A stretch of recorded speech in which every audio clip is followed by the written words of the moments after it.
ఈ ఆట భలే రంజుగా ఉండబోతోంది. నేను దీనికోసం ఎఫర్ట్ నుంచి ఎదురు చూస్తున్నానో తెలుసా? నేను నా పేరు మారుమోగిపోయేలా చేయబోతున్నాను. నాకు తెలిసి మీరు ఇక్కడి నుంచి బయటపడలేరు. ఇక్కడ జరగబోయేది జనాలకి చెప్పే బాధ్యత నీదే.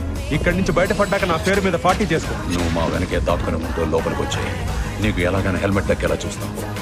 అదే మా కథకు సరైన ముగింపు.